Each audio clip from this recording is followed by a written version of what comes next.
Attention.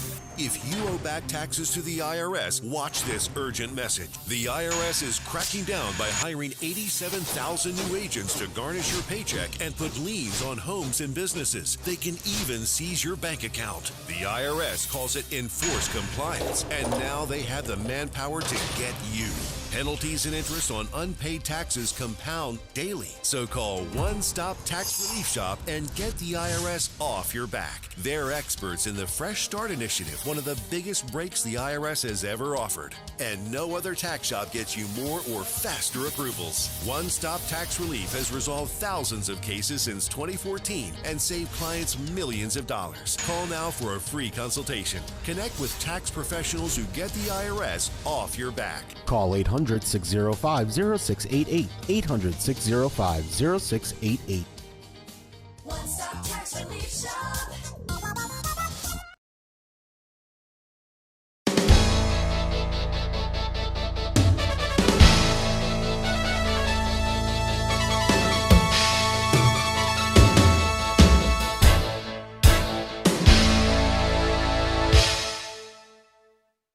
Welcome back to Turnpike Sports. Dave Weishottle with you. For anyone in the gambling and sports betting field, SBC is an incredible source of news and information on this fast-moving industry. As a gaming attorney myself, they are a crucial source of information which allows me to do my job. And from May 9th to the 11th, they are having the SBC Summit North America in the Meadowlands Expo Center in New Jersey, covering all the important issues in the gambling world. And to tell us all about it, on the line we have Sue Schneider, Vice President of Growth and Strategy for SBC. Sue, thanks for joining us. Yeah, great to have you, be able to talk to you again. So this is such a great event, and SBC is so important in the sports betting community and the sports betting industry. But, you know, there may be listeners out there who aren't familiar with SBC. Can you tell us a little bit about it? Sure. It started, I think, now about 13 years ago in the UK, and SBC stands for Sports Betting Community. Mm-hmm. So it really started out as an opportunity for people to get together and network and just kind of share a lot of information and have some fun together.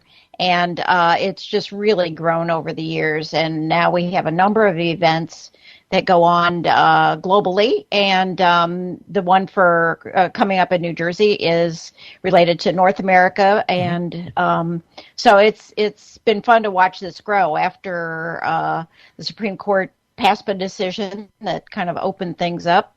It was an opportunity to come over here and see where this might bring us over here. You know, we're going to talk a lot about the SBC Summit North America in New Jersey, but like you said, SBC holds conferences and events around the world. Let me get this right. You did one in Malta, Barcelona, London, and that's only some of the events you had. I'm very curious. Are the topics the same in Europe as they are in the U.S.? Are there different topics? Are they handling sports betting differently in Europe and other places? Yes, there are big differences, and when I used to have a similar company in the past, we also did one in like Australasia, and it seems like every region handles it a little bit differently. Whether you're talking Latin America, Africa, Eastern Europe, they all have some real differences in how they function. You know, it gets a little more complicated in the U.S. in particular because we're up to now 36 different jurisdictions, I believe, that have sports betting allowed, and everyone has their own set of rules and their own way of doing things. So it gets to be a kind of a compliance challenge for companies that are in multi-jurisdictions. But yeah, every region has a little bit different take on it. You know, when you're talking about marketing and some of those kind of issues, there are a lot of similarities, but overall from a policy standpoint, there are really things that are unique to each region. You know, one of the huge stories we talked about last time you were on last year was Canada's gambling expansion. I think when we were talking, they just started their regulated gambling industry. And I know SBC holds the Canadian Gaming Summit, which if everyone says how great it is. I mean, Canada is such an incredible market. And, tell us about the SBC's Canadian Gaming Summit, because it's such a great event. Yeah, it's really April 4th was the 1 year anniversary for Ontario opening up there.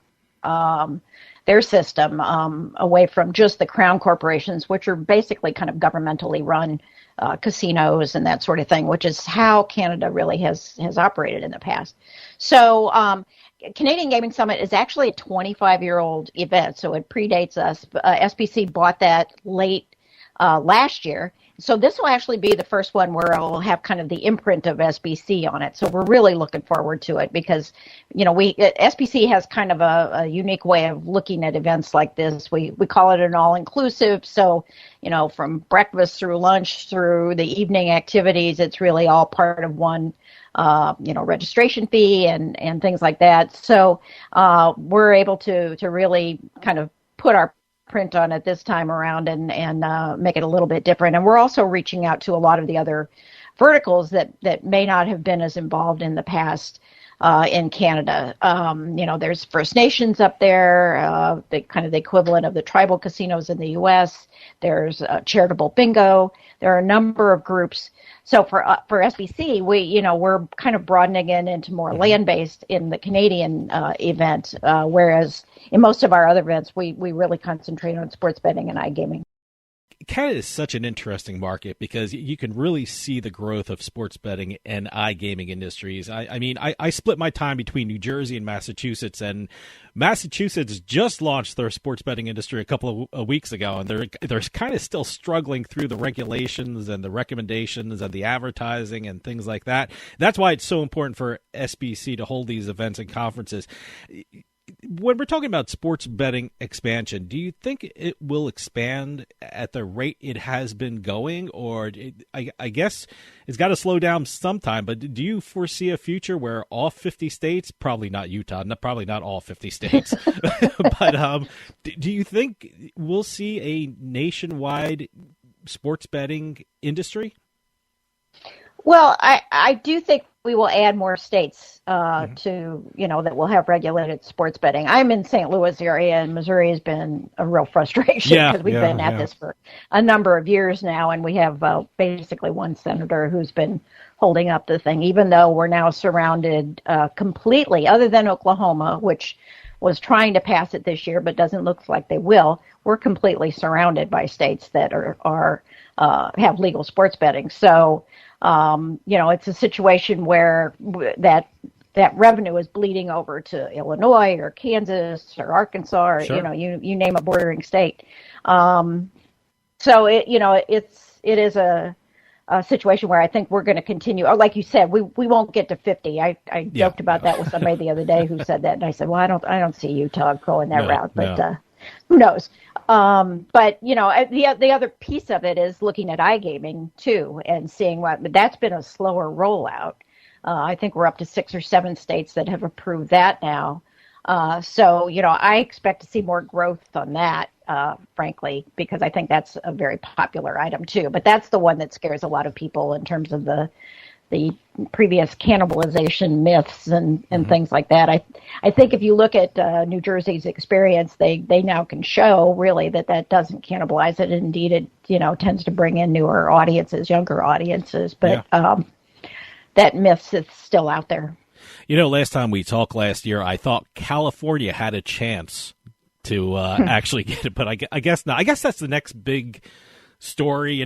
For a while, everyone was waiting for New York to do the sports betting online and things like that. I guess California, is that what everyone's looking toward? Well, no, I think it looks like Texas probably might the next big one. Yeah, it looks like Texas might be I'm California. not sure that one's going to get through this legislative season either, but it's getting closer, and you are seeing the professional teams getting on board and getting active and things like that, which is, I think, kind of helps a little bit.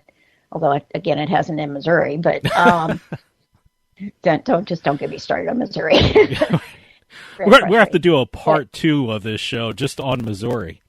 Oh, please. But California is interesting. That is really kind of seeing given the population. But you know what? I mean, I've been in this business long enough that I've watched them for probably 15 plus years now. Is when they started, trying to get online poker.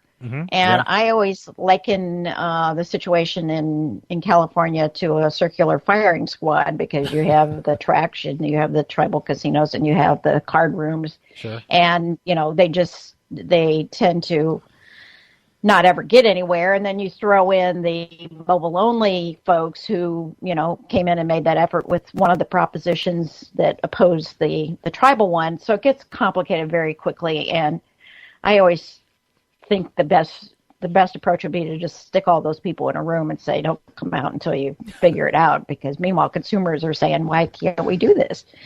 So, it's something I don't frankly see it moving. I know it when I was out at the Indian Gaming Association trade show, and the experts there were saying it probably would be even 2 years before they would even try to put anything on the ballot again. The legislature doesn't seem to have any appetite for passing anything. So it's still going to be a while, I think, for them. But Texas is probably the next big one that's up.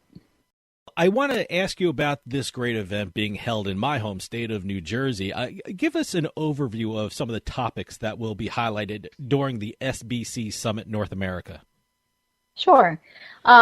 We have a really extensive program. The first day is basically a player protection symposium. So a lot of it's related to responsible gaming, and that part is really kind of sold out at this point. It's a much smaller, session for the afternoon. But on the two main days, on the 10th and 11th of May, we have 5 different tracks going on. So there's a lot of different content and a lot of leadership within the industry that's going to be getting up there to talk about, what their views are, and see where we have differences and where we have some disputes. So I think that part will be kind of fun. We also have things like first pitch competition, which is a startup competition, which we're about to announce the finalists for that. So that one should be very, very interesting to watch. I have been really impressed in the last, I'd say, year and a half with the startups that are out there. I keep running into all these 20-somethings that have tremendous ideas and some really fun companies that they're starting, and things that I think will really add some value to the industry. So that part will be that part will be fun to watch too. I always say anytime SBC has a conference, I always look at the subjects and the topics because, anyone who works in this industry will have to deal with it. Like you said, you have player protection, you have regulatory issues. Advertising blew up in the last couple of months. But everyone's talking about advertising and how much is too much and things like that. Yeah. I'm very curious. How do you... And relationships with colleges, too. That's another big topic. Colleges and... always customer acquisition and retention. So it's always such an important seminar and conference to go to. I'm just curious, how do you choose the topics that you do? Because they're always so on point and they're always so relevant for people who work in the industry. Well, I think there's a couple things. One is that we always survey people right afterwards so that we get a sense of, what did we miss? Okay. And so we get some good ideas that way in terms of people saying, oh, yeah, but, you need to be talking about this. So we put that into the hopper for next time around. But I think that's partially our value with also having I think we have like 8 or 9 different specialized publications that are online newsletters. And so when you have that kind of content that's being churned out on a day-to-day basis, you really do get a sense of, what the hot topics are. And we look at the response to the readership on a lot of those articles, so we can really pinpoint which ones are the hot topics for folks to listen to. Who are some of the speakers that people can expect to see when they attend the SBC Summit North America? Well, we do have Bill Miller, who is one of our keynotes, and he's the head of the American Gaming Association. And we also have the gentleman who's the chairman of Entain, which clearly is a big focus over here because of their partnership with MGM. Sure. And we just have a whole range of folks. We have a lot of the CEOs from various of the leading organizations, but one of the things that I tend to focus on and struggle with a lot is having a fair number of women and getting some diversity on board, because we're still a pretty we're still pretty undiverse Yeah. industry in a lot of ways. So, and that leads us to having some meetups, which are kind of fun too. We've started this the last couple of years, and we have global gaming women, we have African Americans in gaming. For those people that aren't familiar with that group, we worked with them last year. We have a tribal gaming meetup. So, trying to look at where are some of these communities within the community that we can build. That's really, really important. Yeah, give people a sense of the overall conference and how it's set up. I mean, will there be individual speakers? Will there be panels of speakers? What can we expect to experience during the conference? It tends to be more panels. We have some that are individual speakers that are, a few of those are presentations. But, when you look at how we're set up, we have a marketing track, we have an investment track. We have a variety of different specialized kind of areas that it's important to look at as something that's going to go on throughout the day, or in some cases both days. The whole issue of affiliates is something, some states are requiring that. That's one of the differentiators in Canada, to be honest, because they really have not really embraced that yet. So looking at how, affiliates will factor in the future, that sort of thing. We have emerging tech. We have a section on compliance that's, as I mentioned before, I mean, it's very complicated here for people to the point where we've seen 4 or 5 companies that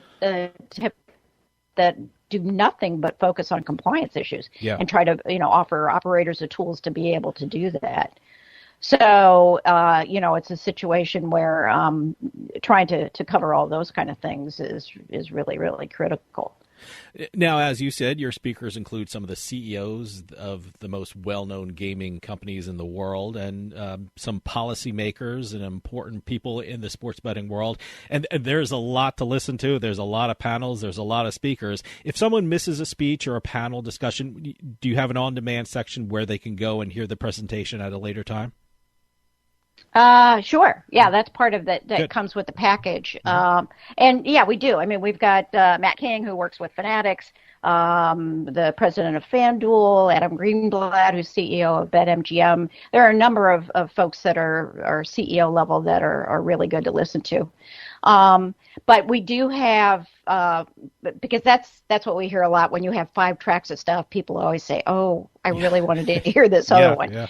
And so that's all on demand afterwards. And the other thing that is kind of new for us is that we've really gotten into an enhanced digital networking tool so that you can see, assuming that they're on the app and they've opted in, that you can see who they are and set up meeting times and things like that. So I think it'll make it a lot easier, if you want to get somebody with a compliance company or a marketing company or payments company or whatever, that will be an opportunity to be able to do that.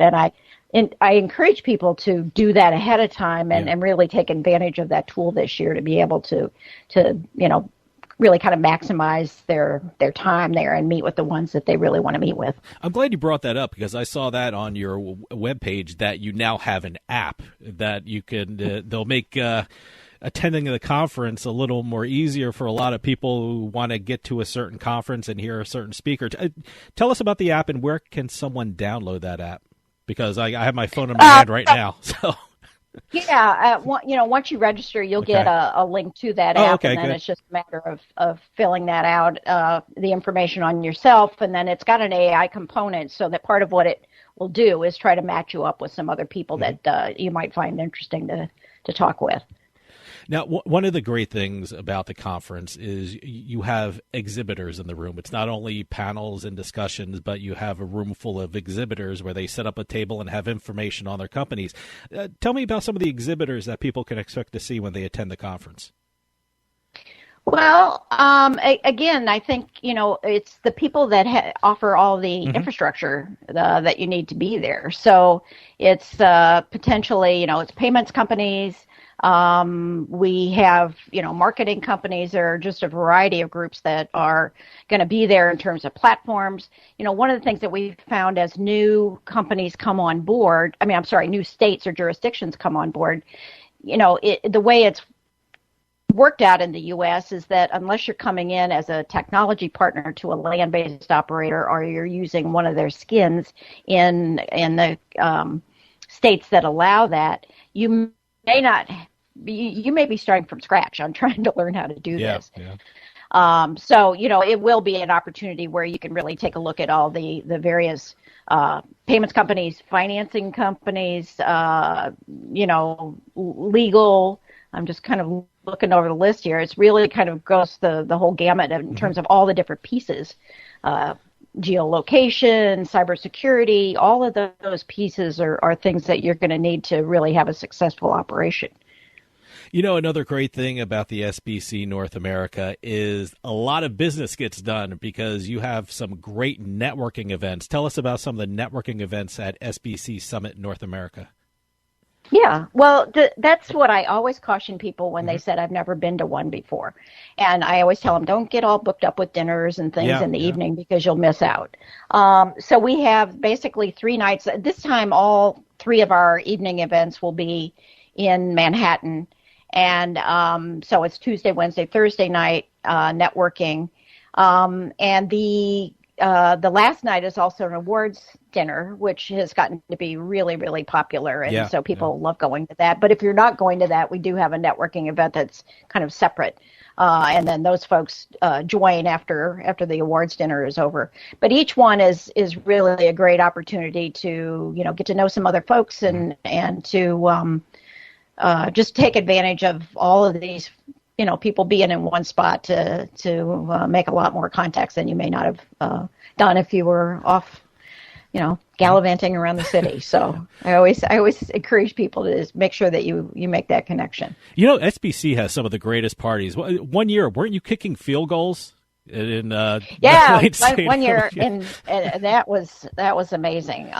We had MetLife Stadium, and so we had not only drinks and appetizers and things like that, but you could go out in the field. You could try to catch a pass or a punt return or kick a field goal, and I think people just really had a lot of fun with that. So we've actually picked that up in other areas. We have a LATAM event that we haven't really talked about yet. It's actually in Miami, but it's LATAM focused. This will be the 3rd year that we'll run again. It's late October. It actually begins on Halloween, so that I think we're going to be having a Halloween that'll be party. fun.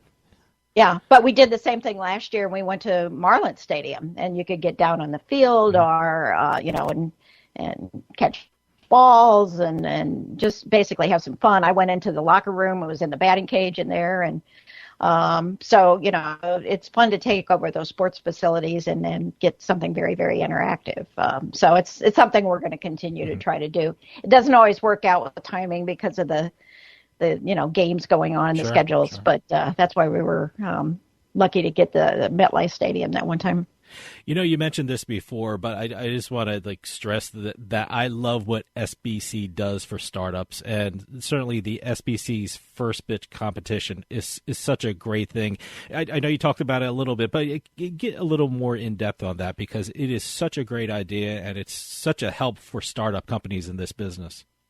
Yeah, well, we opened that competition up, and I would say too that we are also.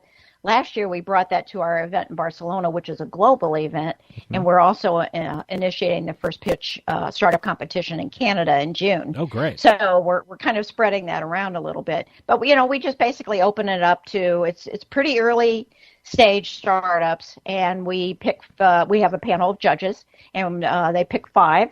And then we have the pitches there and choose one, and we have a variety of prizes that go to that particular startup. So it's great exposure, again, because we get an increasing number of both VC folks as well as people with institutional capital and things like that come to our events to really keep an eye on what's going on in the industry, but see what kind of opportunities they might like to plug into. And as I mentioned, I'm just finding some really creative startups that we're able to kind of bring into the fold. I think we just finished our judging with that over the weekend, and we should be announcing our finalists hopefully very shortly. You mentioned this before too, but what I'm looking forward to at the conference is the SBC Awards North America. Tell us something more about the awards and what will be presented at the conference. Well, let me start out with the Hall of Fame. Sure, because absolutely. that actually goes on Wednesday night. Yeah, and four new is members, very, right? very fun. Yes, we have 4 new members. And it's really fun working with those guys. And some of them, there's a woman that we have on this year who has been in sports betting for like 30 plus years, and she's one of those people who's just been behind the scenes grinding away. So, that's the kind of thing that we really want to take advantage of too, is to really, look at that kind of thing. So, Michael Gaughan is one of them. And I don't know if you're familiar with him, but he Sure. owns South Point, and I've had an opportunity to meet with him.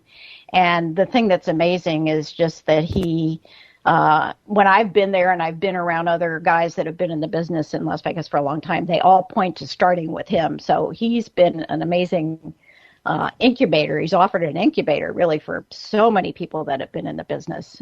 So, we've got a couple people we're going to be recognizing there. And then the awards dinner, which is like a full-on awards dinner, is on Thursday night. And that's got a variety of categories. And those folks were notified of the short list a week or two back. So you may have seen some of them. But Sure. those are the kind of things, that really, I think, we just want to recognize those who are doing things successfully. So who are the 4 members of the Hall of Fame that are going to be inducted? I am blanking out on the other 2. I'm sorry. I know David Should've looked Reebok. at it He's from before. Jersey. So. Yeah, David Reebok was one, and Yeah. then I have one more. So, it is a situation where it's really, it's fun to see those guys. I mean, so many of them have been in the business for such a long time, and to see that kind of recognition is really a great thing to be able to see them. And it's funny, compared to the Hall of Fame that we do in Europe, this one, people bring their family, their friends, all this kind of stuff. So it's really good. Well, we haven't even talked about the website where people register for it. Where was the best place for people to register for the SBC Summit North America? Well, I would say, first of all, for people, if you just go to SBC events, you'll see all of them listed. And then within that, you can go to a sub URL that's SBC-Summit-North America. So, I would just point people to SBC events, and then you can, maybe they're more interested in the Latin American one or the Canadian one or whatever. So this way, and again, I would point people to the one in Barcelona in mid-September, because that one has really grown into a great global event. It's similar when I had a company of my own called River City Group, and we had Gigsy, and it's a similar concept. It basically is just, people from all over the world that are coming in to talk and share information about what they're doing with iGaming and sports betting globally. So that part's kind of fun too. And why not Barcelona in September? Right? Absolutely. Yeah. Well, I know people like to make plans well in advance. Are there any other SBC events that we should know about in the coming months? We also have one called Casino Beats that's more specifically iGaming and game development and game studio oriented, and that's in Malta, and that's later in May. So you'll see one that on that SBC events that says Casino Beats, and that's that one. And then we have the Barcelona one in September and the Latin American one in Miami, and that one is super fun. We don't start till later in the day, as it should be, because people like to really stay out late and have a good time there. Well, it's a kind of a nighttime industry anyway, so, But it is, for sure. Sue, we're running out of time, but can you tell us once again when the SBC Summit North America is and how people can register for the conference? Sure. If you, it's May 9th, which is the half-day player symposium, and the actual full-on trade show is the 10th and the 11th, and it's at the Meadowlands Exhibition Center in New Jersey, with our evening events taking place in Manhattan at various venues there. And again, if you go to SBC events and just pick the North American Summit, then you'll have an opportunity there to be able to really, register and get a sense of what's there in terms of the conference content, as well as all the networking activities. Sue Schneider, Vice President of Growth and Strategy for SBC, thanks so much for coming on and telling us all about the SBC Summit North America being held from May 9th to the 11th in the Meadowlands Expo Center in New Jersey. It's going to be an incredible conference, and I urge everyone to check it out. Thanks so much for coming on and telling us all about it, and I'll see you there, Sue. All right. Appreciate it. See you guys there. And that'll do it for us this week. We'll see you next time on the Turnpike.